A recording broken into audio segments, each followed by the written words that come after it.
Hello viewers, how are you? I hope all of you are fine and well.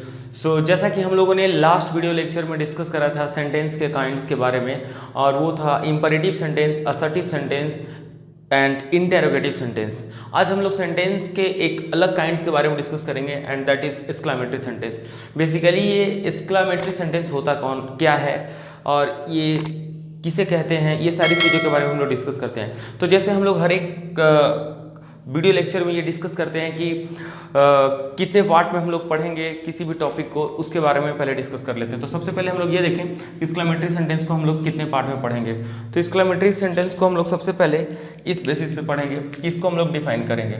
First define करेंगे and the second we will go through the example के through हम लोग जाएंगे। उसके बाद हम लोग third point that is difference हम लोग देखने की कोशिश करेंगे। Got it? ये तीन तरीके से हम लोग डिस्कस करेंगे और उसके बाद हम लोग एक्सक्लेमेटरी सेंटेंस को फिनिश करेंगे। और ये चार काइंड होते हैं, वैसे ऑप्टेटिव भी होते हैं। तो ऑप्टेटिव जब तक आपके पास मॉडल्स हो गया, उसके बाद आपके पास टेंस का नॉलेज नहीं होगा तो ऑप्टेटिव थोड़ा समझना मुश्किल है। तो जब हम लोग मॉडल्स के पे आएंगे और जब हम लोग मॉडल्स का चर्चा करेंगे उस समय ऑटोमेटिक हम लोग सीख लेंगे उस चीज़ को। चलिए बिना समय को नष्ट किए हुए हम लोग स्टार्ट करते हैं। तो first of all I would like to give you the definition of exclamatory sentence. What is exclamatory sentence? The exclamatory sentence is nothing but the sentence that shows a strong feeling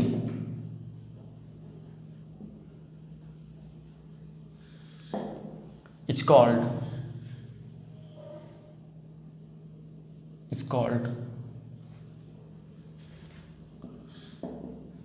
exclamatory sentence.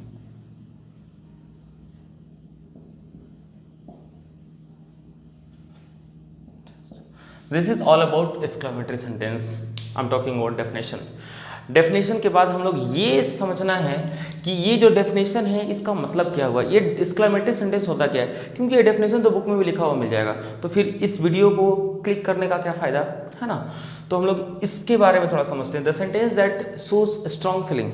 अब यहीं से question उठना start होता है कि basically ये strong feeling नाम का शब्द है वो क्या है, ये स्ट्रॉन्ग फीलिंग नाम का जो शब्द है वो क्या है।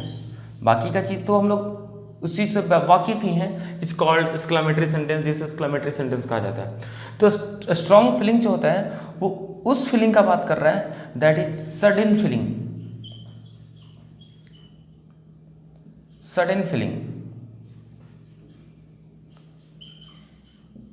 और जब आपके पास सडन फीलिंग होता है, उसी कंडीशन में आप चीज़ों को कह सकते हो कि वो स्ट्रॉन्ग फीलिंग का काम कर रहा है। Wait a minute. Oh sorry guys, light issue आ गया था इस वजह से। Got it? तो हम लोग डिस्कस ये कर रहे थे कि सडन फीलिंग आखिर कैसे हम इस चीज़ को समझ पाएंगे। सडन फीलिंग का बारे में हम लोग को ये समझ आता है कि अचानक से कोई फीलिंग निकलता है, लेकिन इस चीज़ को हम थोड़ा एक्सपीरियंस करते हैं, इस चीज़ को थोड़ा समझते हैं। सडन फीलिंग कहने का मतलब, ये फीलिंग कहने का मतलब हम ये कह सकते हैं, इस फीलिंग कहने का मतलब हम ये कह सकते हैं कि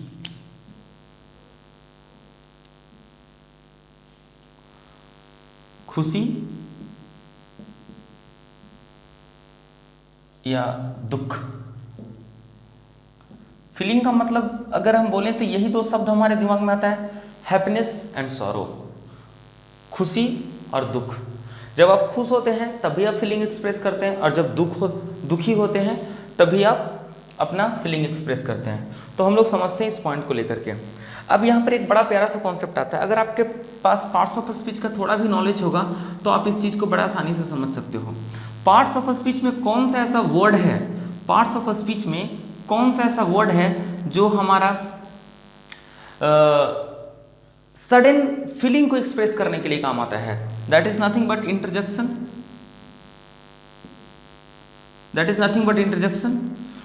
ये इंटरजेक्शन है। इंटरजेक्शन क्या होता है? तो वाव,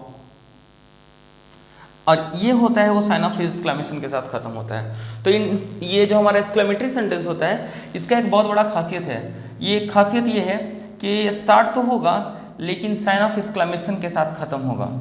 got it? Sign of exclamation के साथ खत्म होगा, नहीं तो फिर ये एक शब्द के साथ स्टार्ट होगा जिसे हम इंटरजेक्शन कहेंगे, जिसे हम इंटरजेक्शन कहेंगे। Got it? और यहीं पर आपका साइन ऑफ एक्सक्लेमेशन होता है और बाकी का आगे का जो सेंटेंस होता है वो असर्टिव होगा। Got it? अभी हम इन सभी चीज़ों को समझेंगे, बट आपको ध्यान ये देना है कि जो हमारा साइन ऑफ एक्सक्लेमेशन है this is compulsory in what? Exclamatory sentence. क्यों?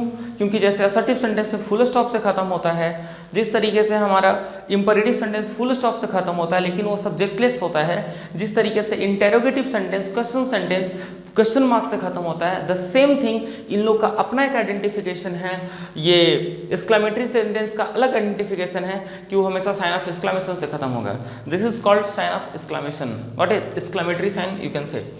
तो इंटरजेक्शन, इंटरजेक्शन मतलब जो सडन फीलिंग को एक्सप्रेस करता है। तो सोचने वाली बात है कि जो सेंटेंस बना होता है वो एक छोटे छोटे शब्दों से मिलकर के बना होता है, और वो शब्द का अगर नेचर चेंज होता है तो सेंटेंस का भी नेचर चेंज हो जाएगा। ऑब्वियस सी बात है। जैसे किसी भी जनरल सेंटेंस का जो स्ट्रक्चर होता है वो होता है subject plus helping verb plus main verb plus subject. उसमें से जैसे ही सब्जेक्ट को हटाया जाता है सेंटेंस अपना फॉर्मेट चेंज कर लेता है और वो बन जाता है imperative sentence.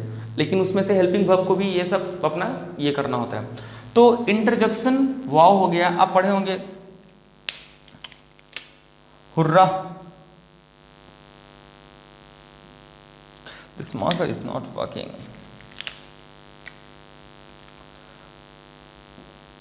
Hurrah, got it? इस तरीके से ये शब्द आप पढ़े होंगे और इसके लास्ट में साइन ऑफ एक्सक्लेमेशन होता है। तो अब हम लोग ये देखते हैं कि कुछ हमारे पास खास प्रकार के शब्द जो हैं वो खुशी को रिप्रेजेंट करते हैं और ये दुख को रिप्रेजेंट करते हैं। जो खुशी को रिप्रेजेंट करते हैं वो सडन फीलिंग एक्सप्रेस तो करेंगे लेकिन वो खुशी को रिप्रेजेंट करेंगे, मतलब हैप्पीनेस को रिप्रेजेंट करेंगे। और जो दुख को रिप्रेजेंट करेंगे वो भी एक प्रकार का सडन फीलिंग होगा। इमेजिन करो मैं आपके सामने एक सेंटेंस लिखता हूँ, I have won the match. I have won the match. Got it? हम लोग डेफिनेशन कवर कर लिए, एग्जाम्पल पे चल रहे हैं अभी हम। तो I have won the match, अगर आप इस सेंटेंस को देखोगे तो आप क्या बताओगे ये कैसा सेंटेंस है? Which kind of sentence it is? You tell me. Of course मैं तो आपको सुन नहीं पाऊंगा, but you try your best to experience this things. अगर मैं पूछूं तो आप बताने का कोशिश करो। Got it? और अपने दिमाग के तार को इस वीडियो से जोड़ने का कोशिश करो, तभी जाकर के आप ये वीडियो आपके लिए फ्रूटफुल होगा। तो अगर मैं बात करूं I have won the match, ये ऑब्वियसली यहाँ पे हमारा क्या है? सब्जेक्ट है। यहाँ पर हमारा क्या है? हेल्पिंग वर्ब है। ये हमारा क्या है? मेन वर्ब है। ये हमारा क्या है? ऑब्जेक्ट। Got it? तो कहीं ना कहीं ये असर्टिव सेंटेंस है। लेकिन इस सेंटेंस में जैसे ही हम जोड़ते हैं वाव वाव और साइन ऑफ एक्सक्लेमेशन, अब ये सेंटेंस इस शब्द के आ जाने से हमारा बन के तैयार क्या हो गया? Exclamatory sentence. क्या बन के तैयार हो गया? Exclamatory sentence. Got it? आप इस जगह पे हुर्रा भी लिख सकते हो। Got it? Oh I have lost the match. Otherwise you can write down India had lost the match. India has lost the match. अब क्वेश्चन उठता है कि ये कैसा सेंटेंस है? तो ये ऑफ कोर्स असर्टिव सेंटेंस है, और असर्टिव सेंटेंस होने के लिहाजे से आप इस चीज़ को समझ सकते हो कि मुझे इसे एक्सक्लेमेटरी में चेंज करना है। तो एक्सक्लेमेटरी में चेंज करने के लिए कहीं ना कहीं हम लोग को एक ऐसा शब्द इंट्रोड्यूस करना होगा जो सडन फीलिंग एक्सप्रेस करता है। तो हम लोग पार्ट्स ऑफ स्पीच के अकॉर्डिंग हम लोग जानते हैं कि इंटरजेक्शन एक ऐसा शब्द है जो सडन फीलिंग एक्सप्रेस करता है। Got it? तो जब आप सडन फीलिंग एक्सप्रेस करने वाले शब्द को यहाँ इंट्रोड्यूस करोगे तो हम लोग इसे क्या कहेंगे? Oh India has lost the match. Got it? अब ये क्या बन के तैयार हो गया हमारा? Completely sure exclamatory sentence. तो ये हमारा एक्सक्लेमेटरी सेंटेंस के बारे में पॉइंट था जिस चीज़ को हम लोग समझ सकते हैं। यहाँ पे जो स्ट्रॉन्ग फीलिंग इसलिए बोला जा रहा है क्योंकि जो हम लोग बात बोलते हैं इंटरजेक्शन में वो बिना सोचे समझे बोलते हैं, और जो बिना सोचे समझे निकलता है वो हमेशा स्ट्रॉन्ग फीलिंग होता है। मैं आपको एक थप्पड़ मार दूँ, मैं जैसे ही थप्पड़ मारता हूँ तो आप सोच करके थोड़ी बोलते हो ओह, आप सोच करके नहीं बोलते हो, वो अचानक निकलता है, सडन निकलता है। तो जब भी हमारा इंटरजेक्शन इन सभी चीज़ों में रहेगा तो हमारा वो सेंटेंस एक्सक्लेमेटरी होगा। Got it. ये सेंटेंस दिखने से ये लग रहा है हमारा असर्टिव, लेकिन इस शब्द के कारण ये पूरा का पूरा एक्सक्लेमेटरी में चेंज हो गया। और यहाँ पे साइन ऑफ एक्सक्लेमेशन भी है। एक्सक्लेमेटरी सेंटेंस में साइन ऑफ एक्सक्लेमेशन होना अनिवार्य है। Got it. You can note down this. Okay, video को रोक करके आप इसको नोट डाउन भी कर सकते हो। मैं आगे की ओर बढ़ता हूँ। तो ये एग्जाम्पल भी आप समझ लिए, आई होप सो। नेक्स्ट हम लोग डिस्कस करेंगे एक दो एग्जाम्पल और जिससे हमारा और भी कॉन्सेप्ट क्लियर होगा। Got it.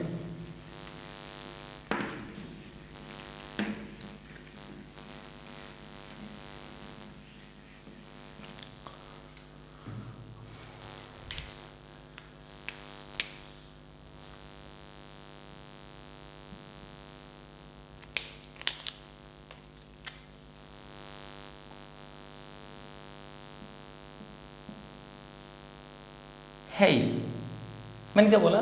है। इमेजिन करो कि आप रोड पर जा रहे हो और रोड पे अचानक आपको पीछे से कोई आकर के ठोक दिया। Got it.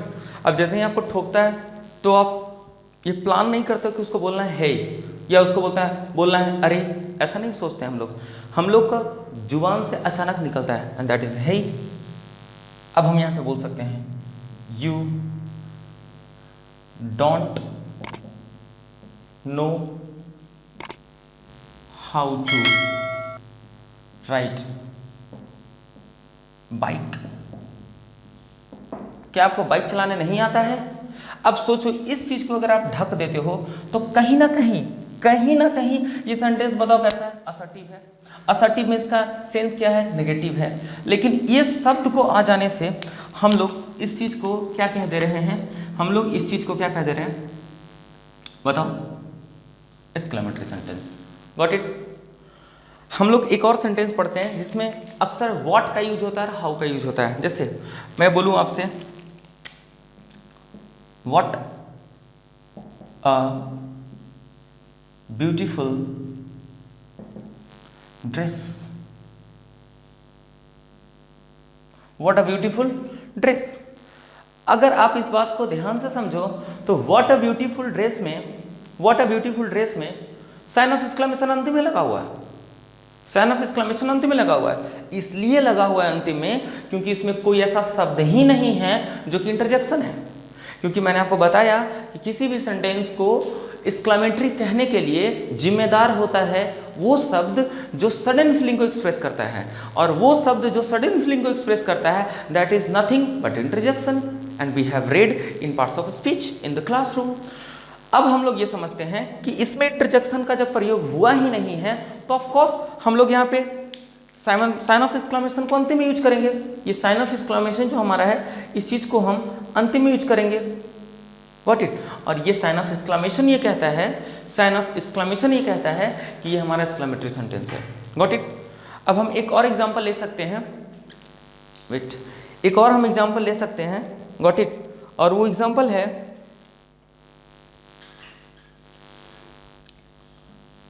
How Sunny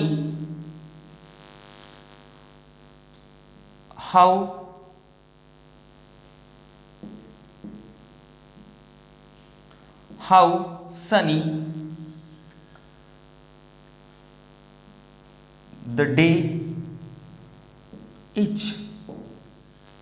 Got it? How sunny the day is। इस सेंटेंस को अगर देखोगे तो ये WH वर्ड से स्टार्ट हुआ है, हाउ से स्टार्ट हुआ है। इसमें कोई ऐसा वर्ड नहीं है जो कि इंटरजेक्शन का काम कर रहा है। अगर ये इंटरजेक्शन का काम नहीं कर रहा है तो ऑफ कोर्स ये कभी भी एक्सक्लेमेटरी सेंटेंस नहीं हो सकता है। लेकिन ये हमारे जुबान से अचानक निकला है, how Sunny the day is. इस कारण से हम लोग यहाँ पे साइन ऑफ एक्सक्लेमेशन को पुट करेंगे। Got it. और ये हमारा बन के तैयार क्या हो जाएगा? Exclamatory sentence. तो एक्सक्लेमेटरी सेंटेंस बनने के लिए क्या क्या चीज़ों का जरूरत है? सबसे पहला the very first is sine of exclamation. और अगर सेंटेंस असर्टिव है तो हमारे सेंटेंस में होना क्या चाहिए? जरा बोल करके बताओ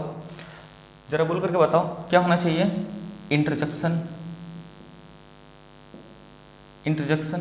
और इंटरजेक्शन कब होगा? If sentence is assertive. अगर सेंटेंस असर्टिव है तो हम लोगों को इंटरजेक्शन जोड़ना होगा, और अगर वो सेंटेंस असर्टिव होने के बावजूद भी साइन ऑफ एक्सक्लेमेशन को कंटेन करता है, no problem, it will be exclamatory sentence. Got it. And the third point is कि if sentence does not contain any assertive sentence and sentence starts with WH word, we will have sign of exclamation at the end. Got it? तो ये सारी चीज़ें थी जो exclamatory sentence के बारे में था। और मैं आप लोगों को ये बात बताना चाहता हूँ कि जो हमारा एक्सक्लेमेटरी सेंटेंस है, ये एक्सक्लेमेटरी सेंटेंस बेसिकली आपको इंग्लिश बोलने से इसका कोई ताल्लुकात नहीं है। जो भी मैंने सेंटेंस आपको पढ़ाया है, इसको इंग्लिश बोलने से कोई ताल्लुकात नहीं है, आपको इंग्लिश बोलने में कोई मदद नहीं करेगा, ये हकीकत है। लेकिन इसका क्या यूज आएगा हमारे लाइफ में ये यूज आएगा कि आप बहुत सारे जो सेंटेंस बोलते हो, वो सारे सेंटेंस को आप आइडेंटिफाई कर पाओगे कि बेसिकली जो मैं सेंटेंस बोल रहा हूँ वो कौन सा सेंटेंस है, वो कौन सा कैटेगरी से बिलोंग करता है, उसका क्या फॉर्मेट है, ये सारी चीज़ों को। और ये सबसे ज़्यादा आपको मदद करेगा तो 2 जगहों पे, और वो जगह का नाम है सबसे पहला राइटिंग स्किल। जब आप राइटिंग स्किल पे काम करोगे तो आपके सेंटेंसेस का जो फॉर्मेट होगा उसको सजाने में आसान होगा। And the second and the most important that is narration. Narration में सबसे ज़्यादा इम्पॉर्टेंट रोल प्ले करता है सेंटेंस, और अगर सेंटेंस का काइंड नहीं पता है आपको तो नरेशन से तो आप हाथ ही धो दो। Got it. और अगर कोई टीचर आपको पढ़ा रहे हैं नरेशन और बस ऐसे ही हवा में उड़ा रहे हैं बिना सेंटेंस का ज्ञान दिए हुए, तो वो स्टूडेंट और वो टीचर ही जाने क्या पढ़ेंगे और क्या पढ़ाएंगे। क्योंकि जो आप सेंटेंस नरेशन में पढ़ते हैं तो ये जो हमारा रिपोर्टिंग वर्ब होता है, ये इन्वर्टेड कॉमा होता है, और इसके बाद तो अंदर में ये जो सेंटेंस लिखा जाता है वो सेंटेंस कभी फुल स्टॉप से ख़त्म होता है तो इसे असर्टिव कहते हैं। ये जब क्वेश्चन मार्क से ख़त्म होता है तो हमारा इसे इंटरोगेटिव कहते हैं। जब साइन ऑफ एक्सक्लेमेशन से ख़त्म होता है तो हम इसे इंटरोगेटिव से कहते हैं। और जब ये हमारा V1 से स्टार्ट होता है तो हम इसे इम्परेटिव कहते हैं। और खेल नरेशन में इन्हीं सेंटेंसेस का होता है, और इन सेंटेंसेस के बारे में अगर जानकारी नहीं होगा तो वो जो रूल्स रटते हैं ना, first person change according to subject और क्या क्या क्या क्या SON, यही सब करते रह जाओगे। इसलिए सेंटेंस का ज्ञान होना बहुत ज़रूरी है। Got it. अगर आप बाकी के वीडियोस नहीं देखें, वीडियोस लेक्चर या क्लासरूम में जो भी चीज़ें नहीं समझ पाए हैं आप लोग, तो आप उस चीज़ को कवर कर सकते हो वीडियो लेक्चर से। पढ़ा हुआ है सारा वीडियो जो भी सेंटेंस पे बना हुआ है, उसे आप जाकर के देख सकते हो। Got it. Next video lecture में हम लोग मिलेंगे किसी न्यू टॉपिक के साथ। Got it. तब तक के लिए बहुत बहुत धन्यवाद। Thank you very much. Bye. Good night.